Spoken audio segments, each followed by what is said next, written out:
Les histoires d'amour et les grandes déclarations passionnées vont faire les beaux jours de la télévision. Au milieu des années 90, une émission va mettre le mariage au centre de son concept.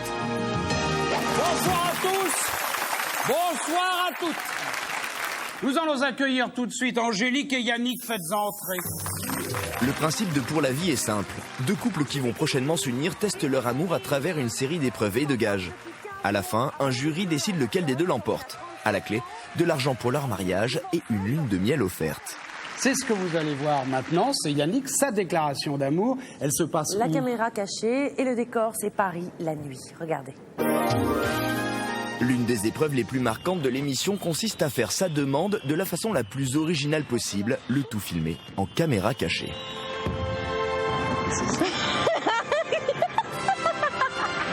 Minouchette, je suis là, regarde, on a mis le feu à Paris pour toi ce soir. Je t'aime, mon cœur brûle, j'arrive. C'est pas vrai. Je t'aime. Il est où ?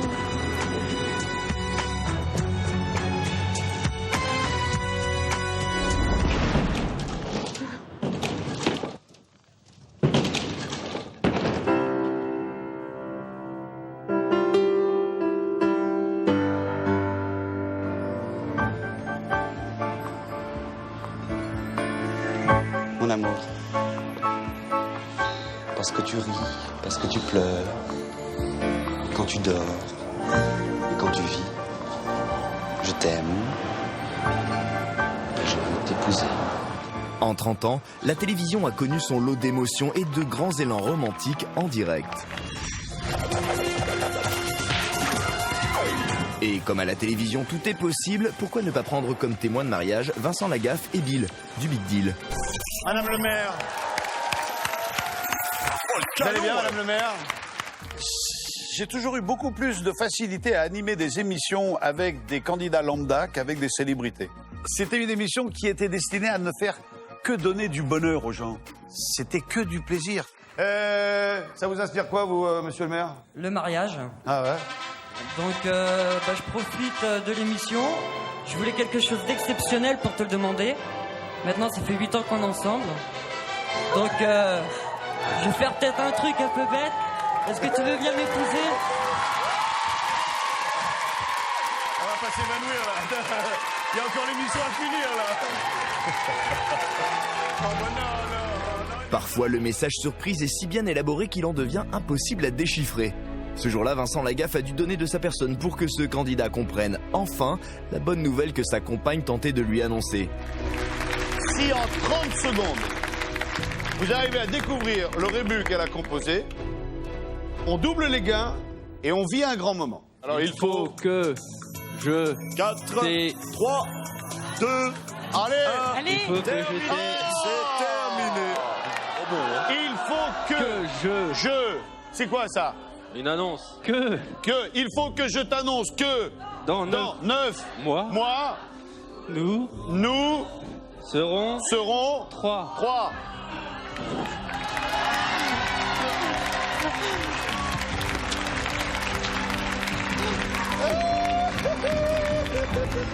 Chez certains animateurs, surprendre les anonymes va devenir une spécialité. Bonsoir. Dans un instant et pour la première fois à la télévision, nous allons réaliser vos rêves en direct. Parce que ça n'arrive pas qu'aux autres. Bienvenue à Rêve d'un jour. Condensé d'émotions et de larmes en direct. Au début des années 2000, c'est au tour d'Arthur de réaliser le rêve de centaines d'anonymes dans son émission Rêve d'un jour. Surprise, émotion et larmes garanties. Je t'amène nager avec des vrais dauphins. Je crois que c'est le plus beau jour de ma vie. Non, ce qu'on vous a pas dit, c'est qu'en fait, vous repartez pas ce soir. Vous allez passer la nuit dans ce palace. Eh ben, nous allons réaliser votre rêve, à savoir voler sur avion de chasse. Là encore, l'imagination des scénaristes est sans limite. Parmi les histoires les plus marquantes de l'émission, celle de Laurent, fan de la comédie musicale Les 10 Commandements, qui va avoir ce soir-là le choc de sa vie. J'ai reçu une lettre d'une charmante demoiselle qui m'a dit mon fiancé, son rêve, ça serait de chanter un jour sur la scène des 10 commandements. Eh bien, figurez-vous qu'elle est là ce soir et que lui ne sait pas que dans 3 secondes, nous allons lui demander de monter sur scène. Mesdames et messieurs, je voudrais que vous fassiez un triomphe pour un jeune homme qui s'appelle Laurent Sinclair.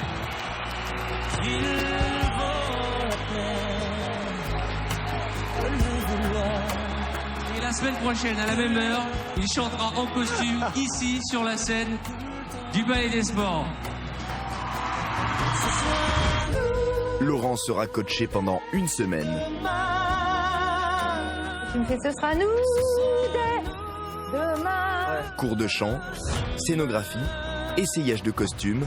Il devient le temps de quelques jours un membre à part entière de la troupe. Mesdames et messieurs, ce soir est un soir exceptionnel.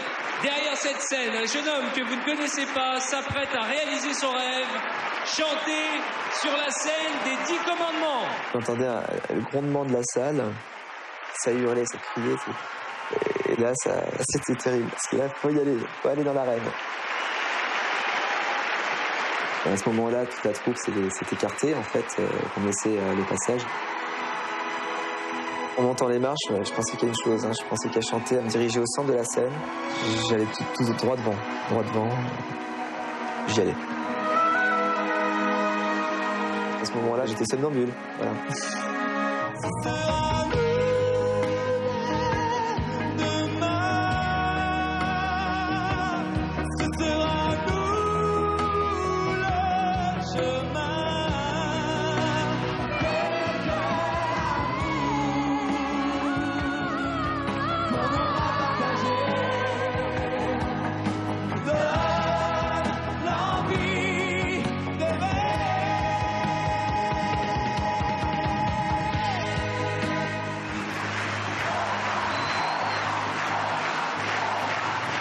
Ce jour-là, c'est une autre anonyme qui va pouvoir réaliser son rêve en recevant une carte de paiement un peu spéciale. C'est la carte de crédit Rêve d'un jour et vous avez quartier libre, vous allez faire toutes les boutiques que vous voulez et à chaque fois que vous rentrez dans une boutique, vous avez crédit illimité.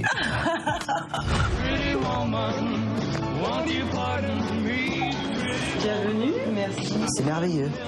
On se sent une star de voir tous ces gens qui tournent autour de nous, qui nous habillent, qui font des retouches. C'est magnifique, c'est beau.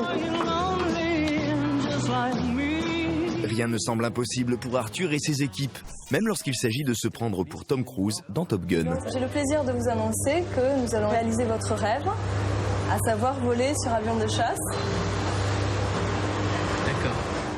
D'une part, je m'y attendais pas, et puis c'est un rêve qui me semblait tellement inaccessible que je m'y attendais pas, quoi. Une semaine plus tard, c'est le grand jour pour Bruno.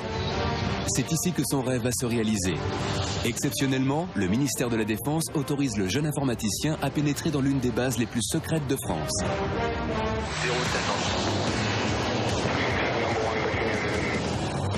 J'ai eu une impression d'être collé. Je pouvais à peine bouger. C'est vrai qu'on est vraiment aplati sur le fauteuil. C'était vraiment magnifique, c'était génial.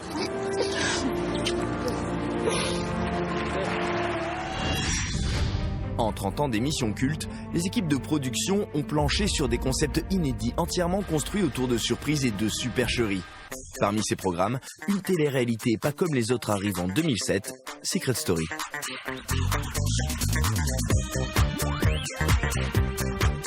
Dans cette émission de télé-réalité, les candidats filmés 22 heures sur 24 doivent dissimuler un secret personnel et trouver des stratagèmes ingénieux pour ne pas se faire démasquer.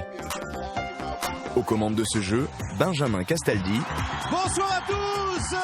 Secondé d'un mystérieux arbitre qui va finir par devenir aussi célèbre, si ce n'est plus que les candidats, La Voix. Ici La Voix.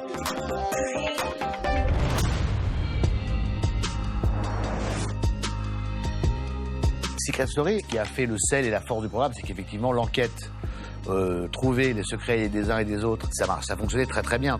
On a eu tellement de secrets. Je suis policier et stripteaseur. C'est un mélange étonnant mais qui peut fonctionner. J'ai été en contact avec des extraterrestres. D'autres ont tout misé sur les apparences pour tromper les candidats. Ce sont des triplés et non des jumelles. À l'image des triplés de la saison 1. Le secret des triplés, c'était nous sommes trois, mais c'était censé être qu'une seule et même personne. Votre mission, ça va être de cacher ce secret pendant 1 semaine. Donc elle s'intervertissait dans le programme. T'as pas mis les boucles, ton gilet, c'est pas la même soutien-gorge que toi. Non, il faut qu'on les change. T'as les cheveux derrière les oreilles. Non, c'est peut-être une jumelle, parce qu'elle s'est changée, etc. Elle a toujours ses lunettes. Oh là là. C'est pas la même. C'est pas la même. Non. Si elle est vraiment jumelle, c'est incroyable.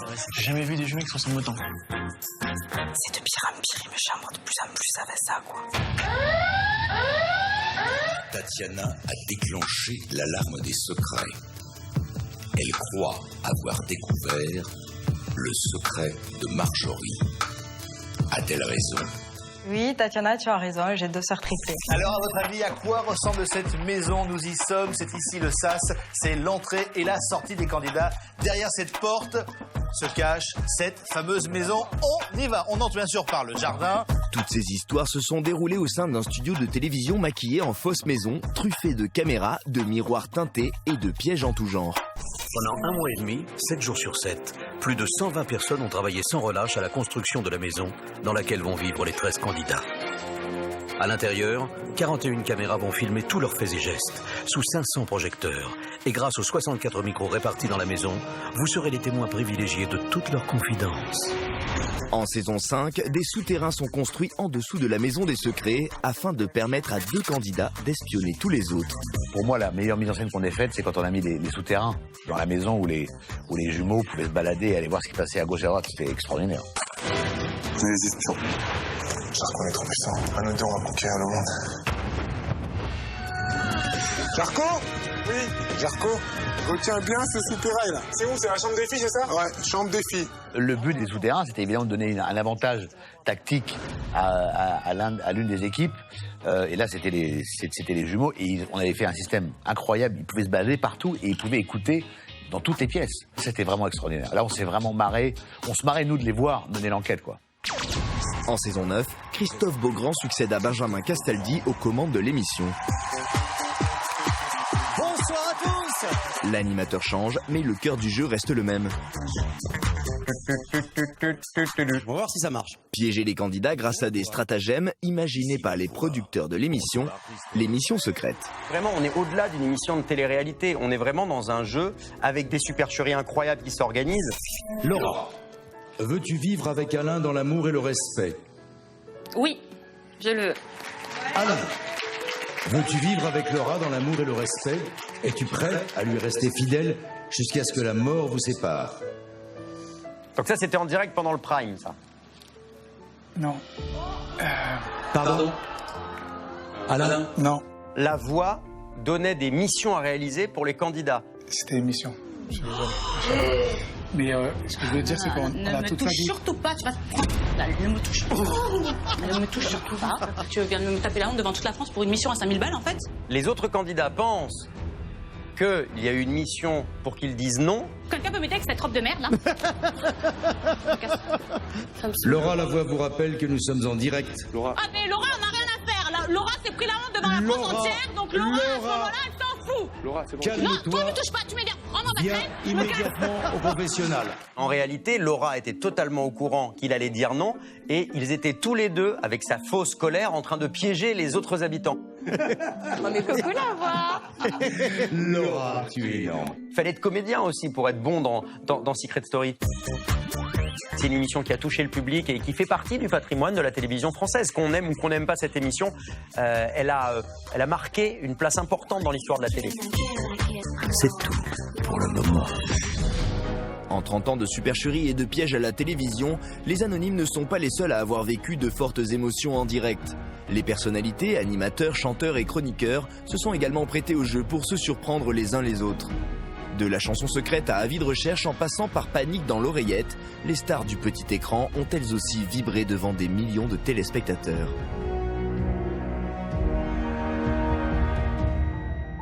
Fin 2018, la chanson secrète fait son apparition sur TF1. Pendant 4 ans, des personnalités acceptent de se laisser surprendre, émouvoir et parfois même déstabiliser par des proches ou d'autres artistes qui décident de réinterpréter pour l'invité une chanson qui lui est chère. Le 22 janvier 2022, la chanson secrète offre une surprise de taille à celle qui a diverti pendant 10 ans petits et grands sur TF1, Dorothée. Ça y est. Eh ben dites-moi. Eh ben je suis bien content de vous retrouver, hein, cela dit. Moi, j'ai un rapport particulier avec elle parce que j'ai toujours en tête l'animatrice de l'époque qui était une excellente animatrice, en fait. Excellente. C'est comme un tremblement de terre, un typhon sur la mer, un grand coup de tonnerre qui vient nous emporter. C'est comme... Dorothée, c'est quelqu'un qui, depuis des années, a quand même un filtre devant elle, ne parle jamais de sa vie, ne montre pas ses émotions, etc. Et là, pour la première fois, on l'a retrouvée et on voyait vraiment qu'elle était émue, parce que ça l'a replongée 20 ans en arrière.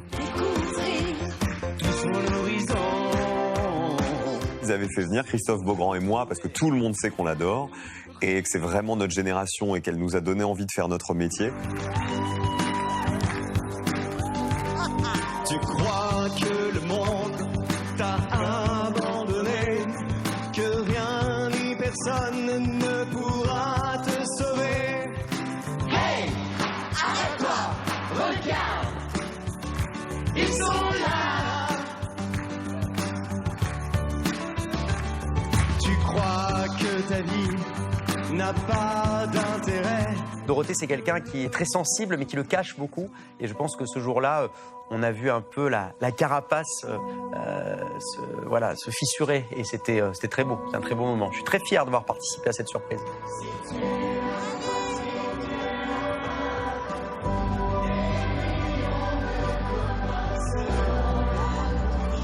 C'était émouvant parce que c'était tous ceux avec qui elle fabriquait le Club Dorothée, les techniciens, il y avait les assistants réalisateurs, il y avait les réalisateurs, les cadreurs, les maquilleuses qu'elle n'avait pas vues depuis des années.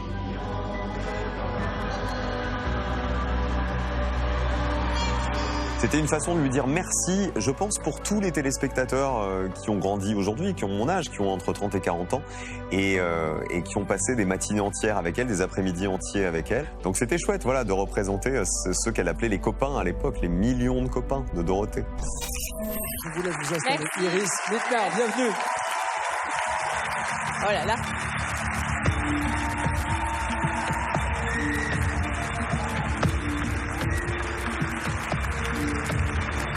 C'est très étrange.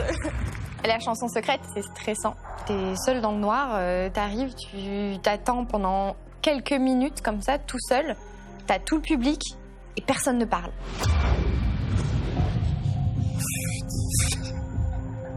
Je vous cache pas que je suis très mal à l'aise.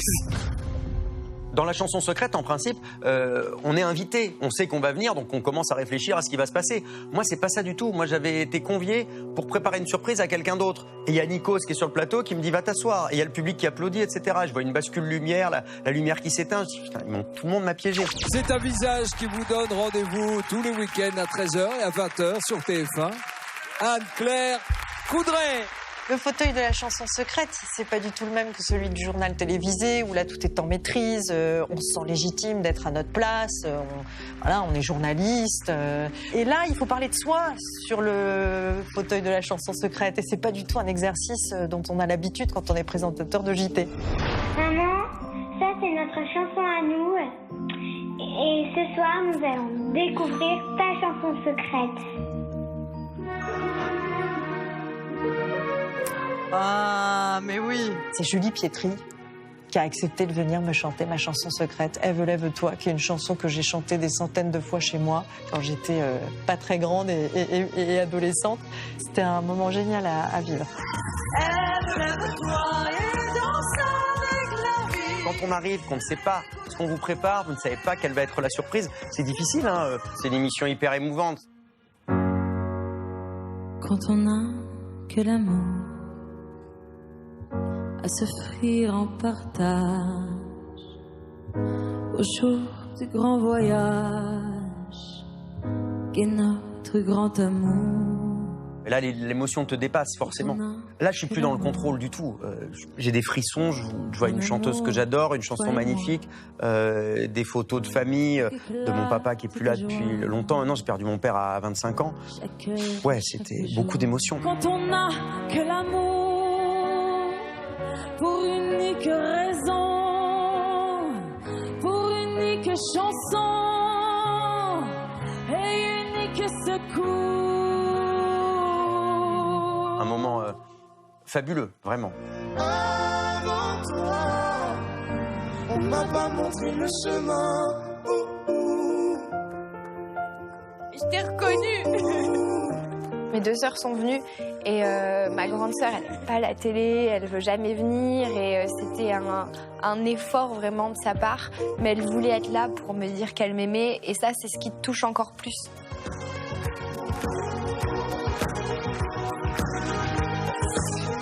Je savais qu'ils allaient solliciter mes proches, mes parents, qui sont des gens discrets. Et donc, voilà, je me suis demandé si c'était une bonne idée. Et en fait, ça a été un merveilleux moment, déjà parce que c'est toujours très agréable de sentir que les gens vous aiment, de pouvoir leur dire que vous les aimez, et puis de sortir effectivement de cet exercice très contraint qu'est le journal télévisé, et de pouvoir exister autrement. C'est énormément d'amour qu'on se reçoit à ce moment-là dans la figure, donc c'est... voilà. Et ça a été orchestré par mon mari aussi, qui m'a piégé un peu sur ce coup-là. La chanson secrète, je pense que c'est la plus belle émission que j'ai faite, vraiment. C'est toujours aussi émouvant de voir ça, quoi. De se rendre compte que tous tes proches viennent et te font cette surprise-là. J'ai de la chance, parce que c'est des moments comme ça, c'est des moments forts. Cette émission, elle est magique, quoi. Moi, elle m'a chamboulée. Elle me chamboule toujours.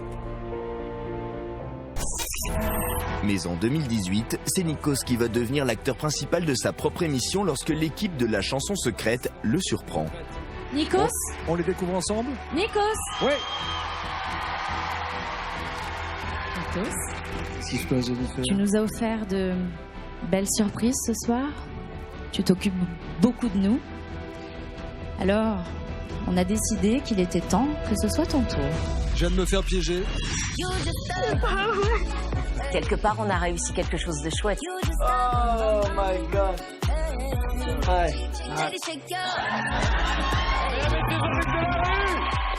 Rappelle de ça? Ah non, moi non. C'est pas toi. C'était absolument pas lui. Donc, grosse erreur de casting.